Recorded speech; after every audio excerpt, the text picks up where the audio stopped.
Chapter 11.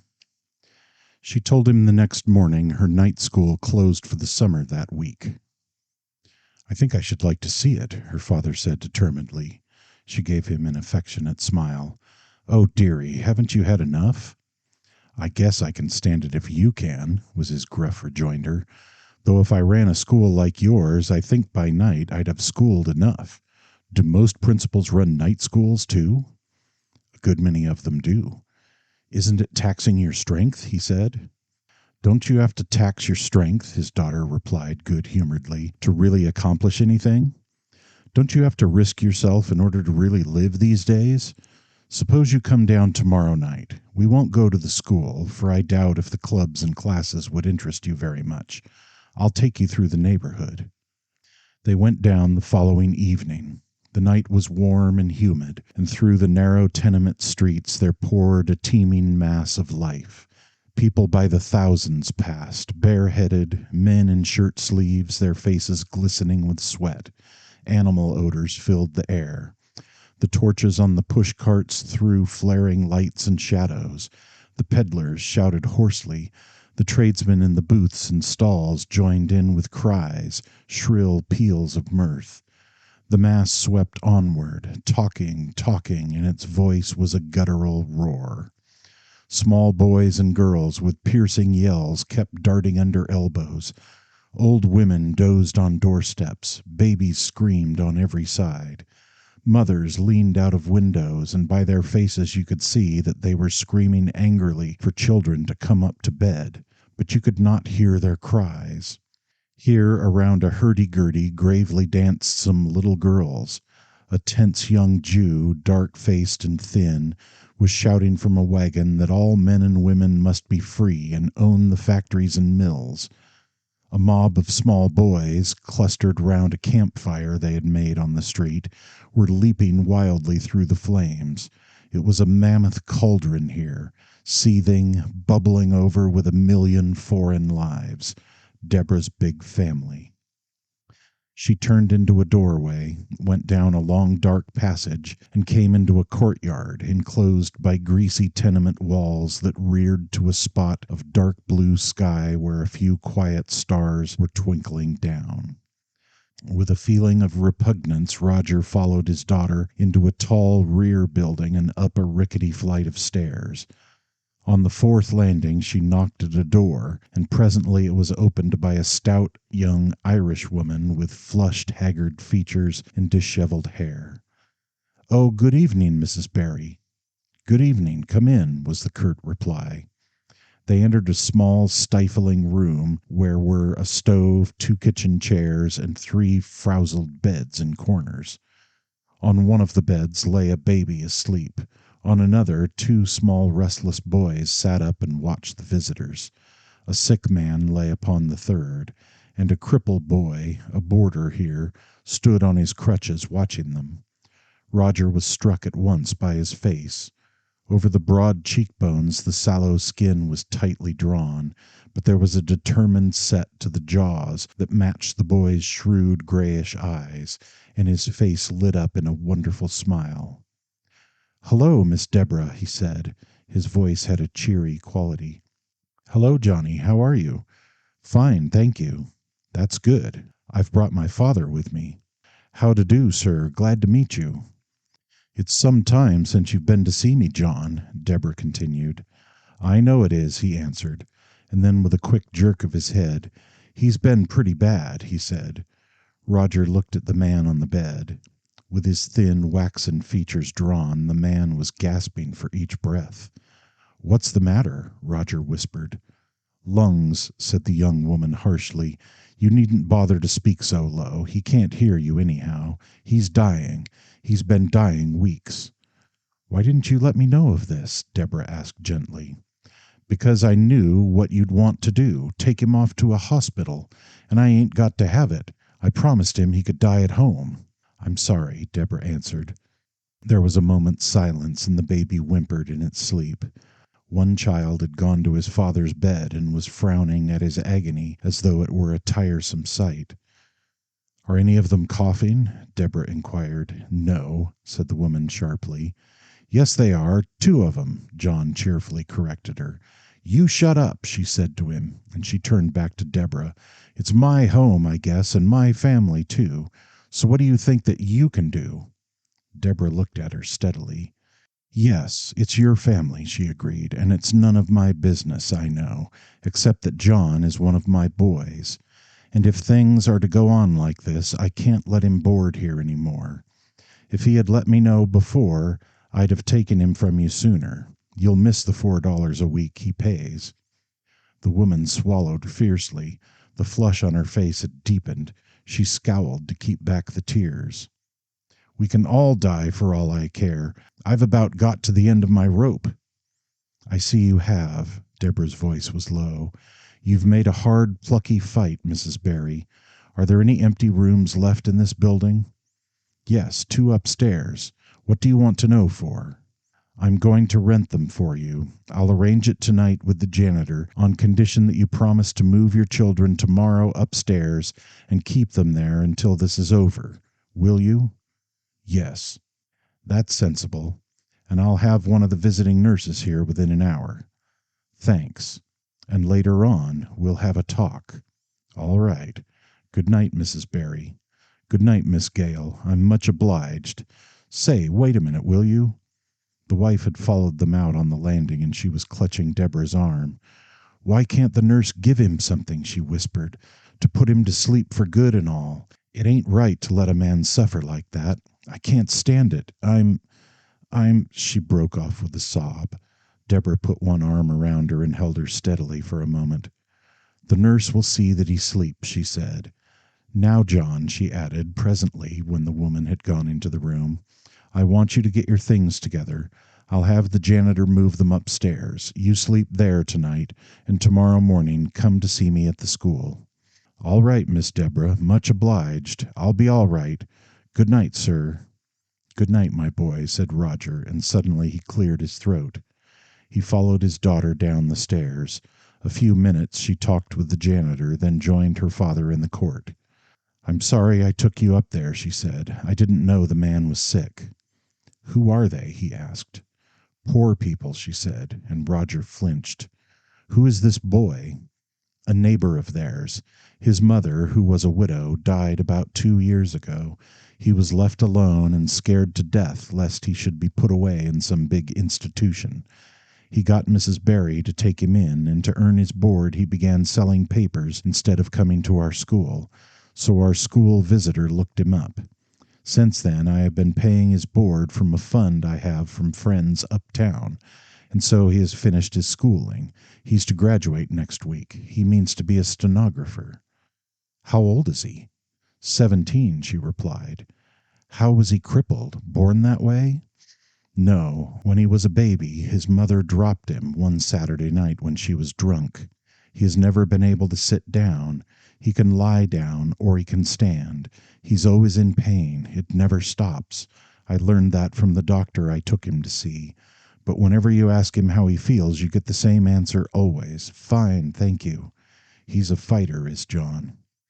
He looks it. I'd like to help that boy. All right, you can help him, Deborah said. You'll find him quite a tonic. A what?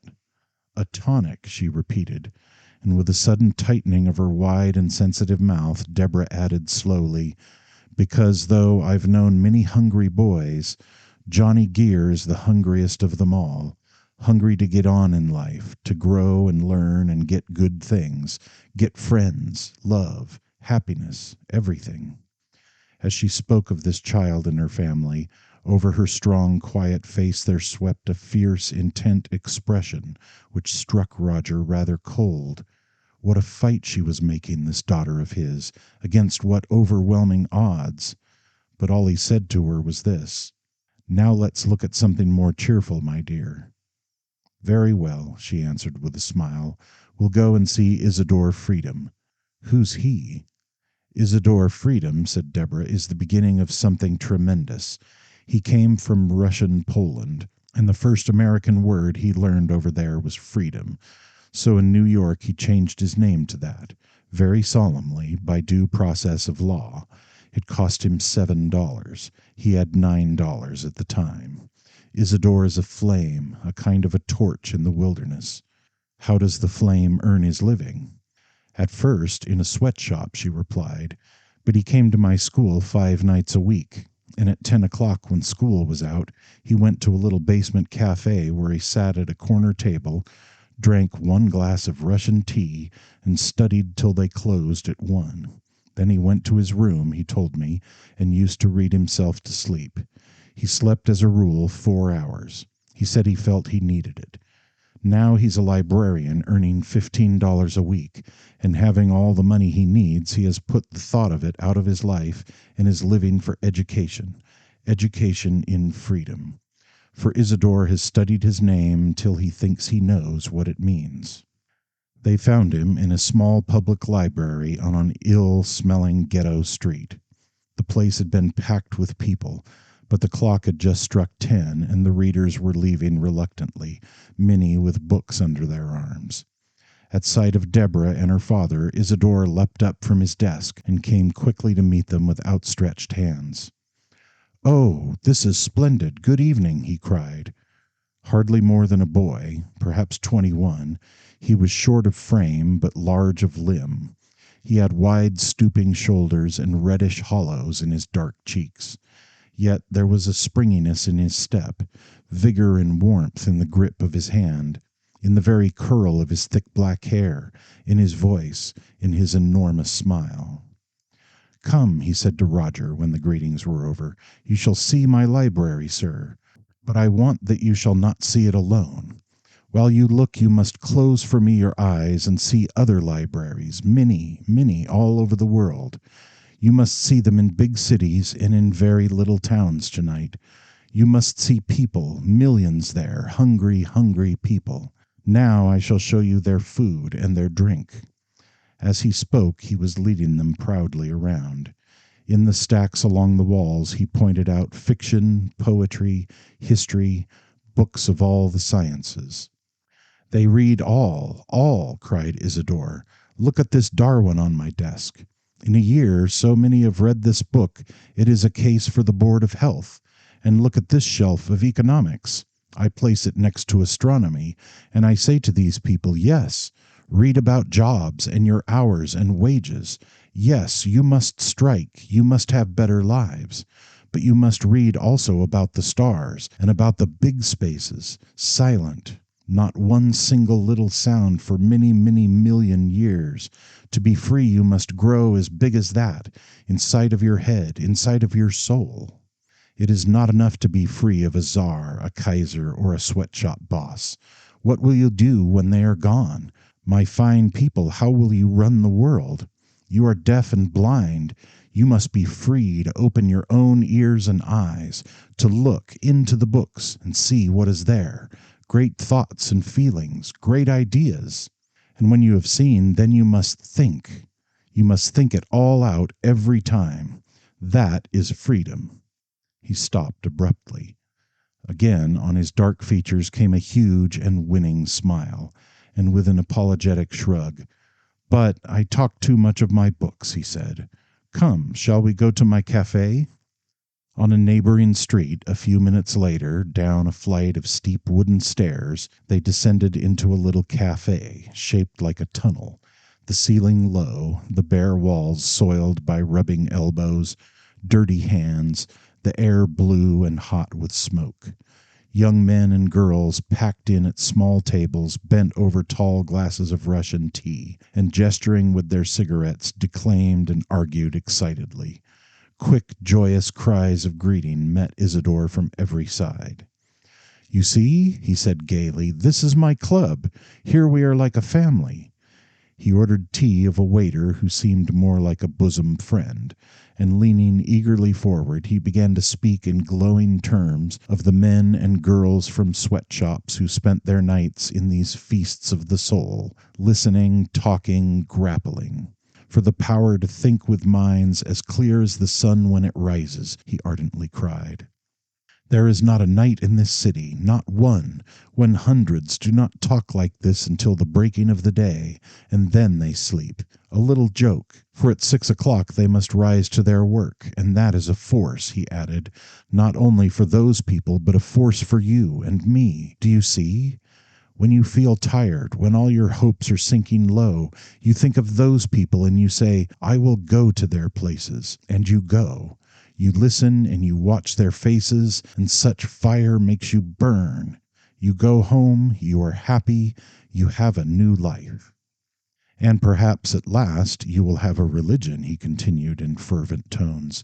You see, with us Jews, and with Christians too, the old religion, it is gone, and in its place there is nothing strong. And so the young people go all to pieces. They dance and they drink.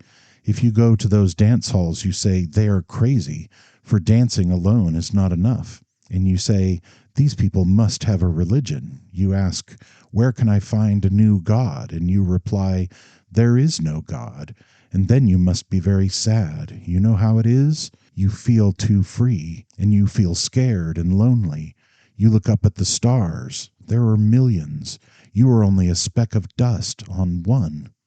But then you come to my library, and you see these hungry people, more hungry than men have ever been, and you see those books upon the shelves, and you know when they come together at last, when that power to think as clear as the sun comes into the souls of those people so hungry, then we shall have a new God for the world, for there is no end to what they shall do. Isidore ended huskily. Roger felt a lump in his throat. He glanced into his daughter's eyes and saw a suspicious brightness there. Isidore looked at her happily. You see, he said to Roger, when she came here tonight she was tired, half sick, but now she is all filled with life. Later, on the street outside, when Isidore had left them, Deborah turned to her father. Before we go home, there's one place more. And they went to a building not far away, a new structure 12 floors high, which rose out of the neighboring tenements. It had been built, she told him, by a socialist daily paper. A dull night watchman, half asleep, took them in the elevator up to the top floor of the building, where, in a bustling, clanking loft, the paper was just going to press. Deborah seemed to know one of the foremen. He smiled and nodded, and led the way through the noise and bustle to a large glass door at one end. This she opened and stepped out upon a fire escape so broad it was more like a balcony, and with the noise of the presses subdued, from their high perch they looked silently down. All around them for miles, it seemed, stretched dark, uneven fields of roofs, with the narrow East River winding its way through the midst of them to the harbor below, silvery, dim, and cool and serene, opening to the distant sea. From the bridges rearing high over the river, lights by thousands sparkled down, but directly below the spot where they stood was only a dull, hazy glow, rising out of dark tenement streets where dimly they could just make out numberless moving shadowy forms, restless crowds too hot to sleep. The roofs were covered everywhere with men and women and children, families, families, families, all merged together in the dark, and from them rose into the night a ceaseless murmur of voices, laughing and joking, quarreling, loving and hating, demanding, complaining, and fighting and slaving and scheming for bread and the means of stark existence. But among these struggling multitudes confusedly did Roger feel the brighter presence here and there of more aspiring figures, small groups in glaring, stilling rooms down there beneath the murky dark, young people fiercely arguing, groping blindly for new gods. And all these voices, to his ears, merged into one deep thrilling hum, these lights into one quivering glow that went up toward the silent stars. And there came to him a feeling, which he had often had before in many different places, that he himself was a part of all this, the great, blind, wistful soul of mankind, which had been here before he was born and would be here when he was dead, still groping, yearning, struggling upward, on, to something distant as the sun. And still would he be a part of it all, through the eager lives of his children. He turned and looked at Deborah and caught the light that was in her eyes.